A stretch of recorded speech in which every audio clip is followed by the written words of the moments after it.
विद्वेश्वर संहिता अध्याय 21 और 22। पार्थिव पूजा की महिमा, शिव नैवेद्य भक्षण के विषय में निर्णय तथा बिल्व का महात्म्य। तदनंतर ऋषियों के पूछने पर किस कामना की पूर्ति के लिए कितने पार्थिव लिंगों की पूजा करनी चाहिए, इस विषय का वर्णन करके सूत जी बोले, महर्षियों, पार्थिव लिंगों की पूजा कोटि कोटि यज्ञों का फल देने वाली है। कलयुग में लोगों के लिए शिवलिंग पूजन जैसा श्रेष्ठ दिखाई देता है, वैसा दूसरा कोई साधन नहीं है। यह समस्त शास्त्रों का निश्चित सिद्धांत है।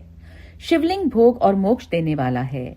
लिंग 3 प्रकार के कहे गए हैं, उत्तम, मध्यम और अधम। जो 4 अंगुल ऊंचा और देखने में सुंदर हो तथा वेदी से युक्त हो, उस शिवलिंग को शास्त्रज्ञ महर्षियों ने उत्तम कहा है।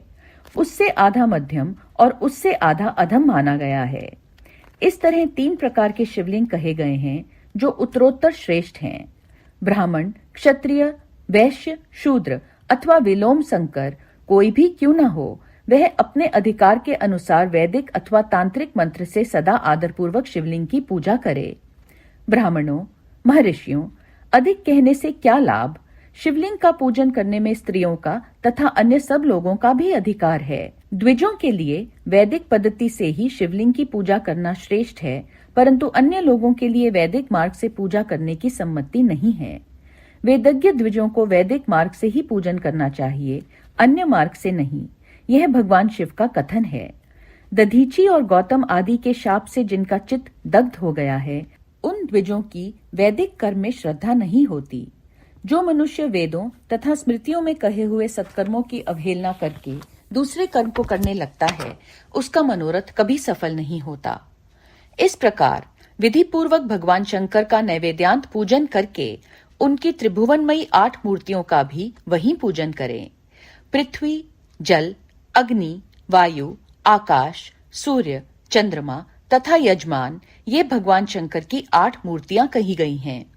इन मूर्तियों के साथ साथ शर्व, भव, रुद्र, उग्र, भीम, ईश्वर, महादेव तथा पशुपति, इन नामों की भी अर्चना करें। तदनंतर चंदन, अक्षत और बिल्व पत्र लेकर वहां ईशान आदि के क्रम से भगवान शिव के परिवार का उत्तम भक्ति भाव से पूजन करें। ईशान, नंदी, चंड, महाकाल, भृंगी, वृष, स्कंद, कपर्दीश्वर, सोम तथा शुक्र, ये 10 शिव के परिवार हैं, जो क्रमशः ईशान आदि 10 दिशाओं में पूजनीय हैं। तत्पश्चात भगवान शिव के समक्ष वीरभद्र का और पीछे कीर्ति मुख का पूजन करके विधि पूर्वक 11 रुद्रों की पूजा करें। इसके बाद पंचाक्षर मंत्र का जप करके शतरुद्रीय स्तोत्र का, नाना प्रकार की स्तुतियों का तथा शिव पंचांग का पाठ करें। तत्पश्चात परिक्रमा और नमस्कार करके शिवलिंग का विसर्जन करें। इस प्रकार मैंने शिव पूजन की संपूर्ण विधि का आदरपूर्वक वर्णन किया। रात्रि में देव कार्य को सदा उत्तराभिमुख होकर ही करना चाहिए। इसी प्रकार शिव पूजन भी पवित्र भाव से सदा उत्तराभिमुख होकर ही करना उचित है। जहाँ शिवलिंग स्थापित हो, उससे पूर्व दिशा का आश्रय लेकर नहीं बैठना या खड़ा होना चाहिए, क्योंकि वह दिशा भगवान शिव के आगे या सामने पड़ती है। इष्ट देव का सामना रोकना ठीक नहीं। शिवलिंग से उत्तर दिशा में भी न बैठें, क्योंकि उधर भगवान शंकर का वामांग है, जिसमें शक्ति स्वरूपा देवी उमा विराजमान है। पूजक को शिवलिंग से पश्चिम दिशा में नहीं बैठना चाहिए, क्योंकि वह आराध्य देव का पृष्ठ भाग है। पीछे की ओर से पूजा करना उचित नहीं है। अतः अवशिष्ट दक्षिण दिशा ही ग्राह्य है, उसी का आश्रय लेना चाहिए। तात्पर्य यह है कि शिवलिंग से दक्षिण दिशा में उत्तराभिमुख होकर बैठें और पूजा करें। विद्वान पुरुष को चाहिए कि वह भस्म का त्रिपुंड लगाकर, रुद्राक्ष की माला लेकर तथा बिल्व पत्र का संग्रह करके ही भगवान शंकर की पूजा करे, इनके बिना नहीं। मुनिवरों, शिव पूजन आरंभ करते समय यदि भस्म ना मिले तो मिट्टी से भी ललाट में त्रिपुंड अवश्य कर लेना चाहिए। ऋषि बोले, मुने, हमने पहले से यह बात सुन रखी है कि भगवान शिव का नैवेद्य नहीं ग्रहण करना चाहिए। इस विषय में शास्त्र का निर्णय क्या है, यह बताइए। साथ ही बिल्व का महात्म्य भी प्रकट कीजिए। सूत जी ने कहा, मुनियों, आप शिव संबंधी व्रत का पालन करने वाले हैं, अतः आप सबको शत शत धन्यवाद है। मैं प्रसन्नता पूर्वक सब कुछ बताता हूँ, आप सावधान होकर सुने। जो भगवान शिव का भक्त है, बाहर भीतर से पवित्र और शुद्ध है, उत्तम व्रत का पालन करने वाला तथा दृढ़ निश्चय से युक्त है, वह शिव नैवेद्य का अवश्य भक्षण करे। भगवान शिव का नैवेद्य अग्राह्य है, इस भावना को मन से निकाल दें। शिव के नैवेद्य को देख लेने मात्र से भी सारे पाप दूर भाग जाते हैं। इसको खा लेने पर तो करोड़ों पुण्य अपने भीतर आ जाते हैं। आए हुए शिव नैवेद्य को सिर झुकाकर प्रसन्नता के साथ ग्रहण करें और प्रयत्न करके शिव स्मरण पूर्वक उसका भक्षण करें। आए हुए शिव नैवेद्य को जो यह कहकर कि मैं इसे दूसरे समय में ग्रहण करूंगा, लेने में विलंब करता है, वह मनुष्य निश्चय ही पाप से बंध जाता है। जिसने शिव की दीक्षा ली हो, उस शिव भक्त के लिए यह शिव नैवेद्य अवश्य भक्षणीय है, ऐसा कहा जाता है। शिव की दीक्षा में युक्त शिव भक्त पुरुष के लिए सभी शिवलिंगों का नैवेद्य शुभ एवं महाप्रसाद है, अतः वह उसका अवश्य भक्षण करे। परंतु जो अन्य देवताओं की दीक्षा से युक्त हैं और शिव भक्ति में भी मन को लगाए हुए हैं, उनके लिए शिव नैवेद्य भक्षण के विषय में क्या निर्णय है, इसे आप लोग प्रेम पूर्वक सुने। ब्राह्मणों, जहाँ से शाल ग्राम शिला की उत्पत्ति होती है, वहां के उत्पन्न लिंग में रसलिंग, पारद लिंग में पाषाण, रजत तथा सुवर्ण से निर्मित लिंग में, देवताओं तथा सिद्धों द्वारा प्रतिष्ठित लिंग में, केसर निर्मित लिंग में, स्फटिक लिंग में, रत्न निर्मित लिंग में तथा समस्त ज्योतिर्लिंगों में विराजमान भगवान शिव के नैवेद्य का भक्षण चांद्रायण व्रत के समान पुण्यजनक है।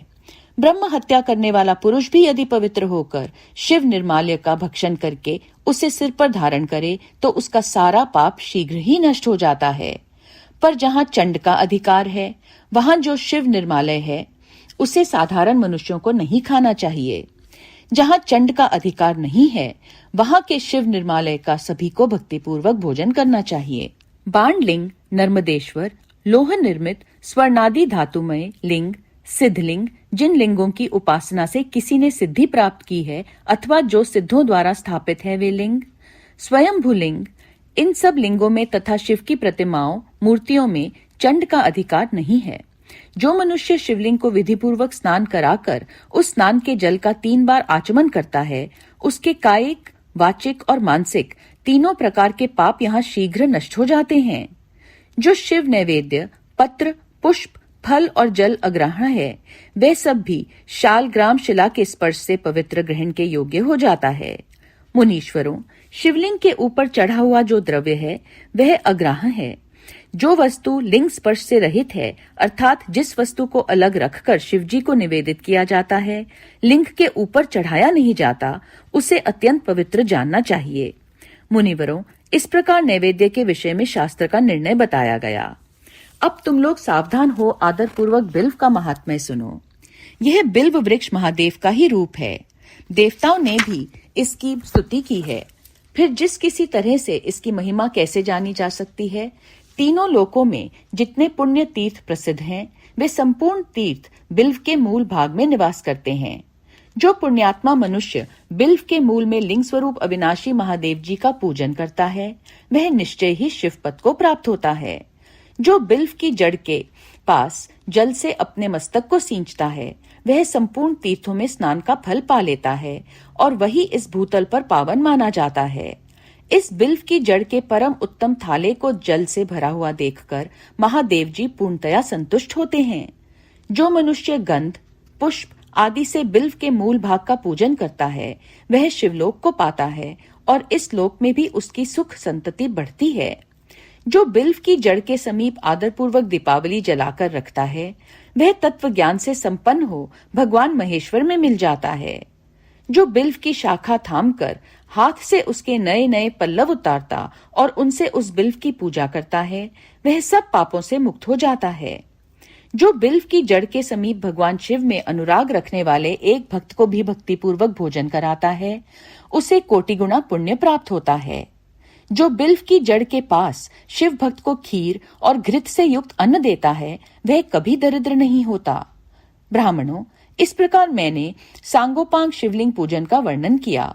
यह प्रवृत्ति मार्गी तथा निवृत्ति मार्गी पूजकों के भेद से 2 प्रकार का होता है। प्रवृत्ति मार्गी लोगों के लिए पीठ पूजा इस भूतल पर संपूर्ण अभीष्ट वस्तुओं को देने वाली होती है। प्रवृत्त पुरुष सुपात्र गुरु आदि के द्वारा ही सारी पूजा संपन्न करें और अभिषेक के अंत में अगहनी के चावल से बना हुआ नैवेद्य निवेदन करें। पूजा के अंत में शिवलिंग को शुद्ध संपुट में विराजमान करके घर के भीतर कहीं अलग रख दें। निवृत्ति मार्गी उपासकों के लिए हाथ पर ही शिव पूजन का विधान है। उन्हें भिक्षा आदि से प्राप्त हुए अपने भोजन को ही नैवेद्य रूप में निवेदित करना चाहिए। निवृत्त पुरुषों के लिए सूक्ष्म लिंग ही श्रेष्ठ बताया जाता है। वे विभूति से पूजन करें और विभूति को ही नैवेद्य रूप से निवेदित भी करें। पूजा करके उस लिंग को सदा अपने मस्तक पर धारण करें। विद्वेश्वर संहिता अध्याय 23 और 24। शिव नाम जप तथा भस्म धारण की महिमा, त्रिपुंड के देवता और स्थान आदि का प्रतिपादन। ऋषि बोले, महाभाग व्यास शिष्य सूत जी, आपको नमस्कार है। अब आप उस परम उत्तम भस्म महात्म्य का ही वर्णन कीजिए। भस्म महात्म्य, रुद्राक्ष महात्म्य तथा उत्तम नाम महात्म्य, इन तीनों का परम प्रसन्नता पूर्वक प्रतिपादन कीजिए और हमारे हृदय को आनंद दीजिए। सूत जी ने कहा, महर्षियों, आपने बहुत उत्तम बात पूछी है। यह समस्त लोगों के लिए हितकारक विषय है। जो लोग भगवान शिव की उपासना करते हैं वे धन्य हैं, कृतार्थ हैं, उनका देह धारण सफल है तथा उनके समस्त कुल का उद्धार हो गया। जिनके मुख में भगवान शिव का नाम है, जो अपने मुख से सदा शिव और शिव इत्यादि नामों का उच्चारण करते रहते हैं, पाप उनका उसी तरह स्पर्श नहीं करते जैसे खदिर वृक्ष के अंगार को छूने का साहस कोई भी प्राणी नहीं कर सकते। हे श्री शिव, आपको नमस्कार है। श्री शिवाय नमस्तुभ्यम। ऐसी बात जब मुंह से निकलती है तब वह मुख समस्त पापों का विनाश करने वाला पावन तीर्थ बन जाता है। जो मनुष्य प्रसन्नता पूर्वक उस मुख का दर्शन करता है उसे निश्चय ही तीर्थ सेवन जनित फल प्राप्त होता है। ब्राह्मणों, शिव का नाम, विभूति, भस्म तथा रुद्राक्ष, ये तीनों त्रिवेणी के समान परम पुण्यमय माने गए हैं। जहाँ ये तीनों शुभतर वस्तुएं सर्वदा रहती हैं, उसके दर्शन मात्र से मनुष्य त्रिवेणी स्नान का फल पा लेता है। भगवान शिव का नाम गंगा है, विभूति यमुना मानी गई है तथा रुद्राक्ष को सरस्वती कहा गया है। इन तीनों की संयुक्त त्रिवेणी समस्त पापों का नाश करने वाली है। श्रेष्ठ ब्राह्मणों, इन तीनों की महिमा को सदस्त्वी लक्षण भगवान महेश्वर के बिना दूसरा कौन भली भांति जानता है। इस ब्रह्मांड में जो कुछ है वह सब तो केवल महेश्वर ही जानते हैं। विप्रगण, मैं अपनी श्रद्धा भक्ति के अनुसार संक्षेप से भगवान नामों की महिमा का कुछ वर्णन करता हूँ। तुम सब लोग प्रेम पूर्वक सुनो। यह नाम महात्म्य समस्त पापों को हर लेने वाला सर्वोत्तम साधन है। शिव इस नाम रूपी दावानल से महान पातक रूपी पर्वत अनायास भी भस्म हो जाता है। यह सत्य है, सत्य है, इसमें संशय नहीं है। शौनक, पाप मूलक जो नाना प्रकार के दुख हैं, वे एकमात्र शिव नाम, भगवान नाम से ही नष्ट होने वाले हैं। दूसरे साधनों से संपूर्ण यत्न करने पर भी पूर्णतया नष्ट नहीं होते हैं। जो मनुष्य इस भूतल पर सदा भगवान शिव के नामों के जप में ही लगा हुआ है, वह वेदों का ज्ञाता है, वह पुण्यात्मा है, वह धन्यवाद का पात्र है तथा वह विद्वान माना गया है। मुने, जिनका शिव नाम जप में विश्वास है, उनके द्वारा आचरित नाना प्रकार के धर्म तत्काल फल देने के लिए उत्सुक हो जाते हैं। महर्षि, भगवान शिव के नाम से जितने पाप नष्ट होते हैं, उतने पाप मनुष्य इस भूतल पर कर ही नहीं सकते। जो शिव नाम रूपी नौका पर आरूढ़ हो संसार रूपी समुद्र को पार करते हैं, उनके जन्म मरण रूप संसार के मूलभूत वे सारे पाप निश्चय ही नष्ट हो जाते हैं। महामुने, संसार के मूलभूत पातक रूपी पादपों का शिव नाम रूपी कुठार से निश्चय ही नाश हो जाता है। जो पाप रूपी दावानल से पीड़ित हैं, उन्हें शिव नाम रूपी अमृत का पान करना चाहिए। पापों के दावानल से दग्ध होने वाले लोगों को उस शिव नाम के अमृत के बिना शांति नहीं मिल सकती। जो शिव नाम रूपी सुधा की वृष्टि जनित धारा में गोते लगा रहे हैं, वे संसार रूपी दावानल के बीच में खड़े होने पर भी कदापि शोक के भागी नहीं होते। जिन महात्माओं के मन में शिव नाम के प्रति बड़ी भारी भक्ति है, ऐसे लोगों की सहसा और सर्वथा मुक्ति होती है। मुनीश्वर, जिसने अनेक जन्मों तक तपस्या की है, उसी की शिव नाम के प्रति भक्ति होती है, जो समस्त पापों का नाश करने वाली है। जिसके मन में भगवान शिव के नाम के प्रति कभी खंडित न होने वाली असाधारण भक्ति प्रकट हुई है, उसी के लिए मोक्ष सुलभ है। यह मेरा मत है। जो अनेक पाप करके भी भगवान शिव के नाम जप में आदर पूर्वक लग गया है, वह समस्त पापों से मुक्त हो ही जाता है, इसमें संशय नहीं है। जैसे वन में दावानल से दग्ध हुए वृक्ष भस्म हो जाते हैं, उसी प्रकार शिव नाम रूपी दावानल से दग्ध होकर उस समय तक के सारे पाप भस्म हो जाते हैं। शौनक, जिसके अंग नित्य भस्म लगाने से पवित्र हो गए हैं तथा जो शिव नाम जप का आदर करने लगा है, वह घोर संसार सागर को भी पार कर ही लेता है। संपूर्ण वेदों का अवलोकन करके पूर्ववर्ती महर्षियों ने यही निश्चित किया है कि भगवान शिव के नाम का जप संसार सागर को पार करने के लिए सर्वोत्तम उपाय है। मुनिवरों, अधिक कहने से क्या लाभ, मैं शिव नाम के सर्व पापाभारी महात्म्य का एक ही श्लोक में वर्णन करता हूँ। भगवान शंकर के एक नाम में भी पाप हरण की जितनी शक्ति है, उतना पातक मनुष्य कभी कर ही नहीं सकता। मुने, पूर्व काल में महापापी राजा इंद्रद्युम्न ने शिव नाम के प्रभाव से ही उत्तम सद्गति प्राप्त की थी। इसी तरह कोई ब्राह्मणी युवती भी जो बहुत पाप कर चुकी थी, शिव नाम के प्रभाव से ही उत्तम गति को प्राप्त हुई। द्विजवरों, इस प्रकार मैंने तुमसे भगवान नाम के उत्तम महात्म्य का वर्णन किया है। अब तुम भस्म का महात्म्य सुनो, जो समस्त पावन वस्तुओं को भी पावन करने वाला है। महर्षियों, भस्म संपूर्ण मंगलों को देने वाला तथा उत्तम है। उसके दो भेद बताए गए हैं, उन भेदों का मैं वर्णन करता हूँ, सावधान होकर सुनो। एक को महाभस्म जानना चाहिए और दूसरे को स्वल्प भस्म। महाभस्म के भी अनेक भेद हैं। वह 3 प्रकार का कहा गया है, श्रौत, स्मार्त और लौकिक। स्वल्प भस्म के भी बहुत से भेदों का वर्णन किया गया है। श्रौत और स्मार्त भस्म को केवल द्विजों के ही उपयोग में आने के योग्य कहा गया है। तीसरा जो लौकिक भस्म है, वह अन्य सब लोगों के भी उपयोग में आ सकता है। श्रेष्ठ महर्षियों ने यह बताया है कि द्विजों को वैदिक मंत्र के उच्चारण पूर्वक भस्म धारण करना चाहिए। दूसरे लोगों के लिए बिना मंत्र के ही केवल धारण करने का विधान है। जले हुए गोबर से प्रकट होने वाला भस्म आग्नेय कहलाता है। महामुने, वह भी त्रिपुंड का द्रव्य है, ऐसा कहा गया है। अग्निहोत्र से उत्पन्न हुए भस्म का भी मनीषी पुरुषों को संग्रह करना चाहिए। अन्य यज्ञ से प्रकट हुआ भस्म भी त्रिपुंड धारण के काम में आ सकता है। जाबालोपनिषद में आए हुए अग्नि इत्यादि 7 मंत्रों द्वारा जल मिश्रित भस्म से धूलन, विभिन्न अंगों में मर्दन या लेपन करना चाहिए। महर्षि जाबाली ने सभी वर्णों और आश्रमों के लिए मंत्र से या बिना मंत्र के भी आदर पूर्वक भस्म से त्रिपुंड लगाने की आवश्यकता बताई है। समस्त अंगों में सजल भस्म को मलना अथवा विभिन्न अंगों में तिरछा त्रिपुंड लगाना, इन कार्यों को मोक्षार्थी पुरुष प्रमाद से भी न छोड़ें, ऐसा श्रुति का आदेश है। भगवान शिव और विष्णु ने भी तिर्यक त्रिपुंड धारण किया है। अन्य देवियों सहित भगवती उमा और लक्ष्मी देवी ने भी वाणी द्वारा इसकी प्रशंसा की है। ब्राह्मणों, क्षत्रियों, वैश्यों, शूद्रों, वर्ण संकरों तथा जाति भ्रष्ट पुरुषों ने भी उद्धूलन एवं त्रिपुंड के रूप में भस्म धारण किया है। इसके पश्चात भस्म धारण तथा त्रिपुंड की महिमा एवं विधि बताकर सूत जी ने फिर कहा, महर्षियों, इस प्रकार मैंने संक्षेप से त्रिपुंड का महात्म्य बताया है। यह समस्त प्राणियों के लिए गोपनीय रहस्य है, अतः तुम्हें भी इसे गुप्त ही रखना चाहिए।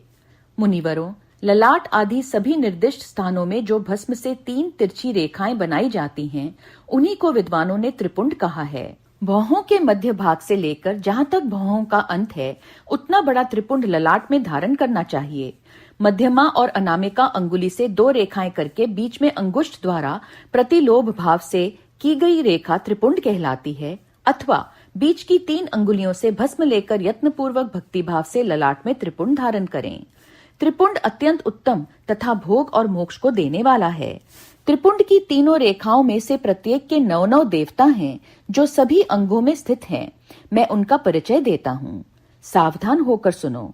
मुनिवरों, प्रणव का प्रथम अक्षर अकार, गार्हपत्य अग्नि, पृथ्वी, धर्म, रजोगुण, ऋग्वेद, क्रिया शक्ति, प्रातः सवन तथा महादेव, ये त्रिपुंड की प्रथम रेखा के 9 देवता हैं। यह बात शिव दीक्षा परायण पुरुषों को अच्छी तरह समझ लेनी चाहिए।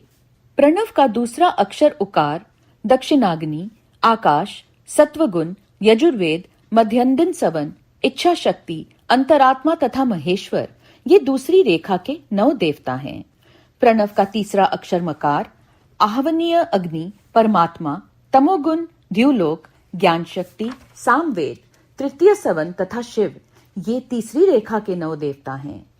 इस प्रकार स्थान देवताओं को उत्तम भक्ति भाव से नित्य नमस्कार करके स्नान आदि से शुद्ध हुआ पुरुष यदि त्रिपुंड धारण करे तो भोग और मोक्ष को भी प्राप्त कर लेता है। मुनीश्वर, ये संपूर्ण अंगों में स्थान देवता बताए गए हैं। अब उनके संबंधी स्थान बताता हूँ, भक्ति पूर्वक सुनो। 32, 16, 8 अथवा 5 स्थानों में त्रिपुंड का न्यास करें। मस्तक, ललाट, दोनों कान, दोनों नेत्र, दोनों नासिका, मुख, कंठ, दोनों हाथों, दोनों कोहनी, दोनों कलाई, हृदय, दोनों पार्श्व भाग, नाभि, दोनों अंडकोश, दोनों उरु, दोनों गुल्फ, दोनों घुटने, दोनों पिंडली और दोनों पैर, ये 32 उत्तम स्थान हैं। इनमें क्रमशः अग्नि, जल, पृथ्वी, वायु, 10 दिक् प्रदेश, 10 दिक्पाल तथा 8 वसुओं का निवास है। धर, ध्रुव, सोम, आप, अनिल, अनल, प्रत्युष और प्रभास ये 8 वसु कहे गए हैं। इन सब का नाम मात्र लेकर इनके स्थानों में विद्वान पुरुष त्रिपुंड धारण करें, अथवा एकाग्रचित हो 16 स्थान में ही त्रिपुंड धारण करें। मस्तक, ललाट, कंठ, दोनों कंधों, दोनों भुजाओं, दोनों कोहनियों तथा दोनों कलाइयों में, हृदय में, नाभि में, दोनों पसलियों में तथा पृष्ठ भाग में त्रिपुंड लगाकर वहां दोनों अश्विनी कुमारों का शिव, शक्ति, रुद्र, ईश तथा नारद का और वामा आदि 9 शक्तियों का पूजन करें। ये सब मिलकर 16 देवता हैं। अश्विनी कुमार 2 कहे गए हैं, नासत्य और दस्त्र अथवा मस्तक, केश, दोनों कान, मुख, दोनों भुजा, हृदय, नाभि, दोनों उरु, दोनों जानू, दोनों पैर और पृष्ठ भाग, इन 16 स्थानों में 16 त्रिपुंड का न्यास करें। मस्तक में शिव, केश में चंद्रमा, दोनों कानों में रुद्र और ब्रह्मा, मुख में विघ्नराज गणेश, दोनों भुजाओं में विष्णु और लक्ष्मी, हृदय में शंभु, नाभि में प्रजापति, दोनों उरुओं में नाग और नाग कन्याएं, दोनों घुटनों में ऋषि कन्याएं, दोनों पैरों में समुद्र तथा विशाल पृष्ठ भाग में संपूर्ण तीर्थ देवता रूप से विराजमान हैं। इस प्रकार 16 स्थानों का परिचय दिया गया। अब 8 स्थान बताए जाते हैं। गुहस्थान, ललाट, परम उत्तम कर्णयुगल, दोनों कंधे, हृदय और नाभि, ये 8 स्थान हैं। इनमें ब्रह्म तथा सप्तऋषि ये 8 देवता बताए गए हैं। मुनीश्वरों, भस्म के स्थान को जानने वाले विद्वानों ने इस तरह 8 स्थानों का परिचय दिया है, अथवा मस्तक, दोनों भुजाएं, हृदय और नाभि, इन 5 स्थानों को भस्म वेता पुरुषों ने भस्म धारण करने के योग्य बताया है। यथासंभव देश, काल आदि की अपेक्षा रखते हुए उद्धूलन, भस्म को अभिमंत्रित करना और जल में मिलाना आदि कार्य करें।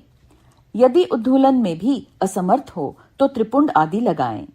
त्रिनेत्रधारी, तीनों गुणों के आधार तथा तीनों देवताओं के जनक भगवान शिव का स्मरण करते हुए नमः शिवाय कहकर ललाट में त्रिपुंड लगाएं। ईशाभयाम नमः ऐसा कहकर दोनों पार्श्व भागों में त्रिपुंड धारण करें। बीजाभ्याम नमः कहकर दोनों कलाइयों में भस्म लगावें। पितृभ्याम नमः कहकर नीचे के अंग में, उमेशाभ्याम नमः कहकर ऊपर के अंग में तथा भीमाय नमः कहकर पीठ में और सिर के पिछले भाग में त्रिपुंड लगाना चाहिए। विद्वेश्वर संहिता अध्याय 25। रुद्राक्ष धारण की महिमा तथा उसके विविध भेदों का वर्णन। सूत जी कहते हैं, महाप्राज्ञ, महामते, शिवरूप शौनक, अब मैं संक्षेप से रुद्राक्ष का महात्म्य बता रहा हूँ, सुनो। रुद्राक्ष शिव को बहुत ही प्रिय है, इसे परम पावन समझना चाहिए। रुद्राक्ष के दर्शन से, स्पर्श से तथा उस पर जप करने से वह समस्त पापों का अपहरण करने वाला माना गया है। मुने, पूर्व काल में परमात्मा शिव ने समस्त लोगों का उपकार करने के लिए देवी पार्वती के सामने रुद्राक्ष की महिमा का वर्णन किया था। भगवान शिव बोले, महेश्वरी शिवे, मैं तुम्हारे प्रेमवश भक्तों के हित की कामना से रुद्राक्ष की महिमा का वर्णन करता हूँ, सुनो। महेशानी, पूर्व काल की बात है, मैं मन को संयम में रखकर हजारों दिव्य वर्षों तक घोर तपस्या में लगा रहा। एक दिन सहसा मेरा मन क्षुब्ध हो उठा। परमेश्वरी, मैं संपूर्ण लोगों का उपकार करने वाला स्वतंत्र परमेश्वर हूँ। अतः उस समय मैंने लीलावशी अपने दोनों नेत्र खोले। खोलते ही मेरे मनोहर नेत्रपुटों से कुछ जल की बूंदें गिरी। आंसू की उन बूंदों से वहां रुद्राक्ष नामक वृक्ष पैदा हो गया। भक्तों पर अनुग्रह करने के लिए वे अश्रु बिंदु स्थावर भाव को प्राप्त हो गए। वे रुद्राक्ष मैंने विष्णु भक्त को तथा चारों वर्णों के लोगों को बांट दिए। भूतल पर अपने प्रिय रुद्राक्षों को मैंने गौड़ देश में उत्पन्न किया। मथुरा, अयोध्या, लंका, मलयाचल, सहसगिरी, काशी तथा अन्य देशों में भी उनके अंकुर उगाए। वे उत्तम रुद्राक्ष असह पाप समूहों का भेदन करने वाले तथा श्रुतियों के भी प्रेरक हैं। मेरी आज्ञा से वे ब्राह्मण, क्षत्रिय, वैश्य और शूद्र जाति के भेद से इस भूतल पर प्रकट हुए।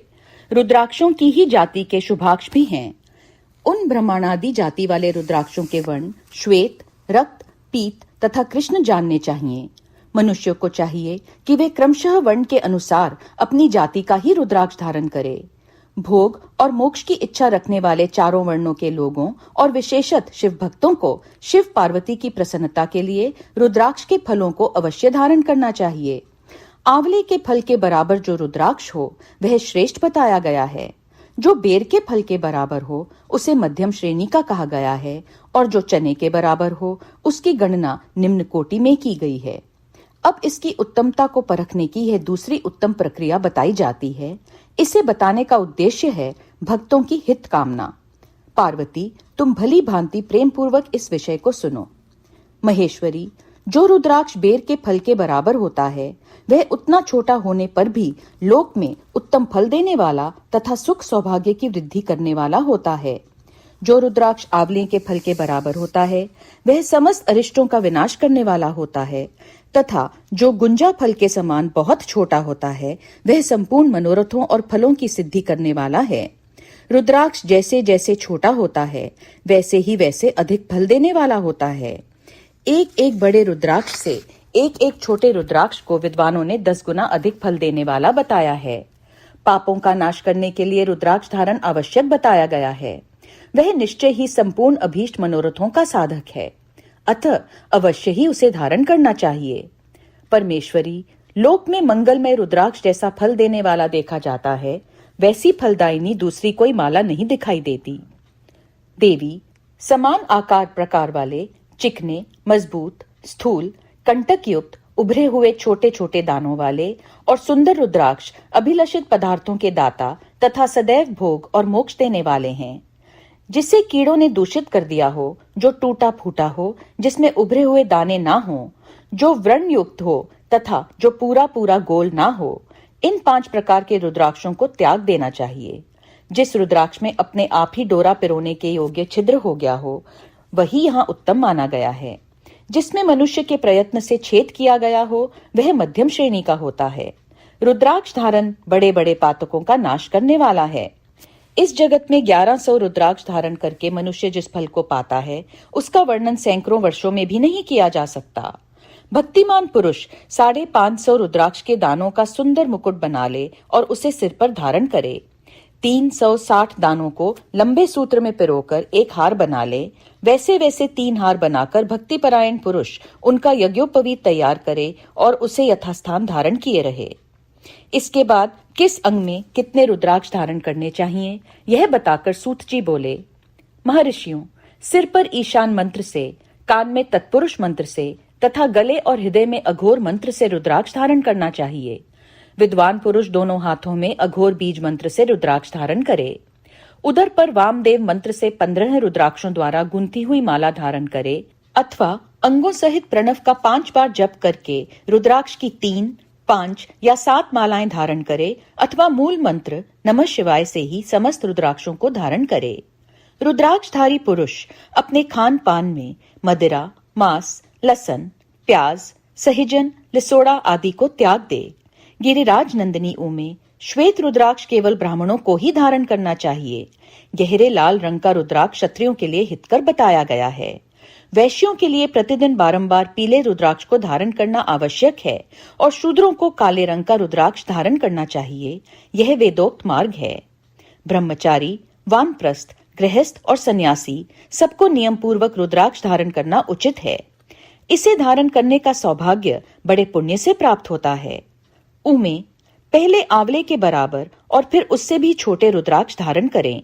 जो रोगी हों, जिनमें दाने न हों जिन्हें कीड़ों ने ना खा लिया हो, जिनमें पिरोने योग्य छेद न हो, ऐसे रुद्राक्ष मंगलाकांक्षी पुरुषों को नहीं धारण करने चाहिए। रुद्राक्ष मेरा मंगलमय लिंग विग्रह है। वह अंत तो गत्वा चने के बराबर लघुतर होता है। सूक्ष्म रुद्राक्ष को ही सदा प्रशस्त माना गया है।